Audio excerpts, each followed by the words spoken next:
बिस्मिल्लाहिर्रहमानिर्रहीम। तो दोस्तों आज हम बात करेंगे एक्सेल में स्टॉक इन्वेंट्री का रिकॉर्ड आप कैसे मेंटेन कर सकते हैं। तो स्टॉक के लिए आपको सबसे पहले आपकी प्रोडक्ट्स के जो है वो आपको तमाम नेम्स आपको यहाँ मेंशन करने हैं कि आपका जो बिजनेस है वो किस से रिलेटेड है। तो यहाँ पर मैं जो है एज अ ग्रॉसरी से रिलेटेड जो है मैं यहाँ पर वर्किंग करके दिखाता हूँ। तो जैसे मेरे पास कुछ ऑयल्स है, सॉल्ट है, शुगर्स है, कॉफ़ी, टीज़ है। तो इनकी यहाँ पर सबसे पहले हमने जो है वो यूनिट प्राइस मेंशन की हुई है कि इसकी जो स्टार्टिंग प्राइस थी वो कितनी थी। उसके बाद हमने यहाँ पर जो है उन्हीं प्राइस के अंदर कुछ प्राइजेस को इंक्रीज करके सेल्स प्राइस में डाल दिया है और उसी प्रोडक्ट की हमने कुछ स्टार्टिंग में क्वांटिटीज परचेज कर ली है। अब उस परचेजिंग के बाद कितनी क्वांटिटीज आपने सेल की हैं आपने, तो वो आपके पास जो है पूरा जो डाटा है ये आपको पहले स्टार्टिंग में मैनुअली जो है आपको ऐड करना है। नेक्स्ट जो आपके पास यहाँ पर आपको परचेजिंग अमाउंट नजर आ रहा है, इसके लिए आपको क्या करना है, यहाँ पर आप इक्वल लगाएंगे और यहाँ पर सबसे पहले आपको प्रोडक्ट का फॉर्मूला राइट डाउन करना है। नंबर के अंदर आपको यहाँ पर क्या करना है कि आप यहाँ पर यूनिट प्राइस को सिलेक्ट करेंगे, कॉमा लगा देंगे। उसके बाद नंबर 2 के लिए आपको यहाँ पर क्वांटिटी परचेज। अब ये जो परचेजिंग अमाउंट है ये आपको टोटल बताएगा कि एक ऑयल की जो प्राइस है वो 230 है, आपने स्टार्टिंग में 80 क्वांटिटीज परचेज की है, तो इसकी फाइनल प्राइस कितनी बन जाएंगी। तो ब्रैकेट क्लोज करके आप कर देंगे एंटर। तो ये आपके पास आ चुका है 18,400। इसको आपने ड्रैग कर देना है, तो इससे हर प्रोडक्ट की जो परचेजिंग अमाउंट होगी वो कैलकुलेट होके आएगी। अब देखेंगे कि हमने कितनी क्वांटिटी सेल की हैं और उस सेल की जो टोटल अमाउंट है वो हमें कितनी मिल रही है। तो उसके लिए आपको दोबारा यहाँ पर इक्वल लगाना है और प्रोडक्ट का फॉर्मूला आपको राइट डाउन कर लेना है।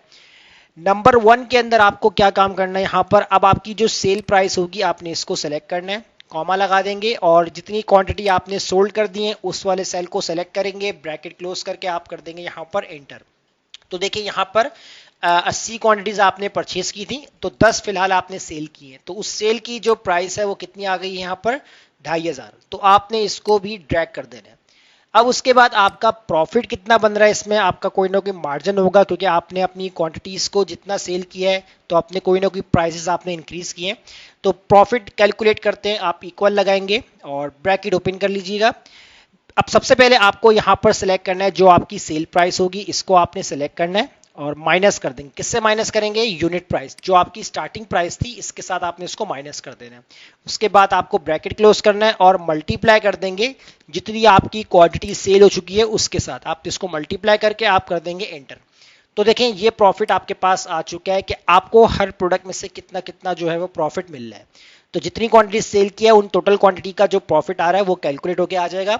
उसके बाद इसको भी आपने कर देना है ड्रैग। जैसे आप ड्रैग करेंगे यहाँ पर तो हर प्रोडक्ट का जो प्रॉफिट होगा वो कैलकुलेट होके आ जाएगा। नेक्स्ट यहाँ पर आपने देखना है कि आपके पास कौन सा स्टॉक रिमेनिंग कितना बाकी है, यानी कि अगर आपने 80 स्टॉक जो है स्टार्टिंग में परचेज किया था, अभी आपके पास कितना है, 15 है, 20 है, 25 है, 30 है। तो रिमेनिंग स्टॉक को भी आपने डेली बेसिस पे चेक भी करना होगा। तो चेक करने के लिए आपको यहाँ फॉर्मूला अप्लाई करना है, खुद ही ऑटोमेटिकली अपडेट होगा। तो यहाँ मैं लगाता हूँ इक्वल लगाता हूँ और सबसे पहले जो आपकी क्वांटिटी परचेजिंग होगी इसको आपने सेलेक्ट करना है, माइनस कर देंगे आप यहाँ पर क्वांटिटी सोल्ड से। उसके बाद आप यहाँ पर एंटर कर देंगे।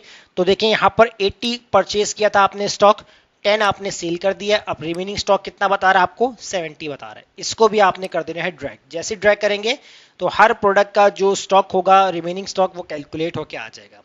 इसी तरह यहाँ पर हम देखते हैं रिकॉर्ड। अब रिकॉर्ड के लिए आपको क्या काम करना है, यहाँ पर तो आप यहाँ पर जो है वो कोई मैसेज देना चाहते हैं कि अगर कोई स्टॉक अगर आपका कम होता है तो आपको यहाँ पर क्या मैसेज दिया जाए। तो उसके लिए आप इक्वल लगाएं, इफ का फॉर्मूला आपको राइट डाउन करना है। सबसे पहले आपका जो स्टॉक होगा इसको आपने सेलेक्ट करना है। अब यहाँ पर कंडीशंस आपको बनानी है कि अगर ये स्टॉक आपका लेस देन होता है, किससे लेस देन होगा, या इक्वल होता है।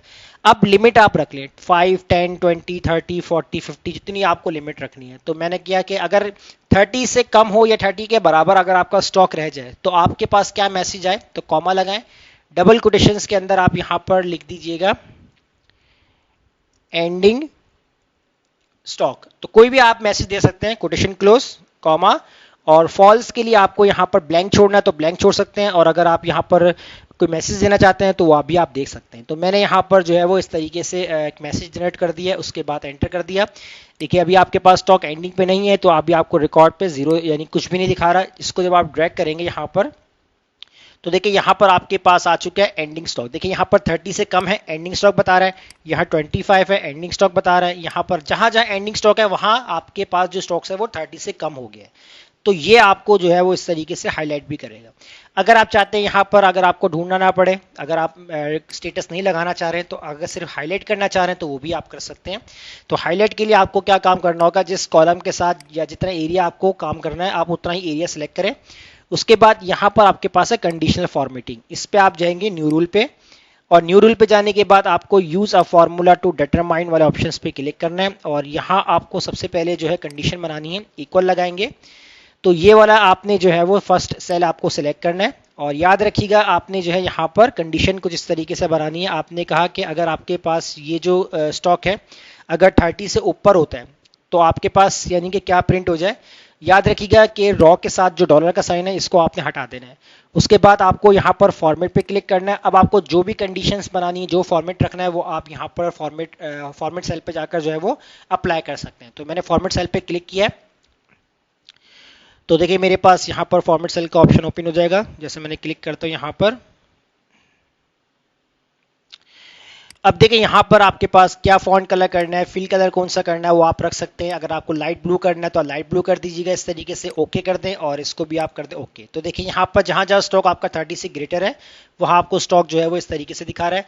सिलेक्शन आप बना के रखिएगा। उसके बाद दोबारा से आपने कंडीशनल फॉर्मेटिंग में जाना है, न्यू रोल पे क्लिक करना है, और अब यहाँ पर आपको जो है वो यूज़ आ फॉर्मूला पे जाना है। यहाँ पर कंडीशंस लगाएंगे इक्वल, और इक्वल लगाने के बाद अब आपको यहाँ पर दोबारा से ये वाला सेल सेलेक्ट करना है। उसके बाद आपको यहाँ पर कंडीशन बनानी है कि अगर आपका ये सेल लेस देन होता है या इक्वल होता है किस चीज़ के, 30 के, तो क्या प्रिंट हो जाए। तो याद रखिएगा डॉलर का साइन आपको रॉ से हटा देना है। उसके बाद आपको फॉर्मेट पे दोबारा जाना है, और अगर आपको यहाँ पर हाईलाइट करना है रेड कलर से कर सकते हैं, लाइट करना है थोड़ा सा तो आप यहाँ पर मोर कलर्स में चले जाएं, और यहाँ से जो है वो आप इसको थोड़ा सा लाइट कर लेंगे जितना आपको यहाँ पर प्रीव्यू पे देखना है, नज़र आ रहा है आपको। ओके कर दें, यहाँ से इसको भी ओके कर दें, और यहाँ भी आप इसको ओके कर दें। तो देखिए जहाँ जहाँ एंडिंग स्टॉक है वहाँ पर इस तरीके से रेड हो रहा है। अब जैसे आप अपनी परचेजिंग स्टॉक को इस तरीके से कम ज़्यादा करते हैं तो कैसे ऑटोमेटिकली अपडेट होगा, जैसे कि आपने यहाँ पर 50 स्टॉक्स की जगह आपने यहाँ पर कर दिया है 1110 कर दिया, तो देखिए ऑटोमेटिकली क्या हो गया, आपका जो स्टॉक्स रिकॉर्ड्स है, रिमेनिंग स्टॉक है, वो आपका ऑटोमेटिकली अपडेट हो गया है। तो इस तरीके से पूरे एक आप इन्वेंट्री तैयार कर सकते हैं, जैसा कि मैंने आपको आज की क्लास में बताया है। तो उम्मीद करता हूँ आज के टॉपिक समझ आ गया होगा। तो तब तक इस क्लास की प्रैक्टिस कीजिए, मुझे इजाज़त दीजिए, अल्लाह हाफिज़।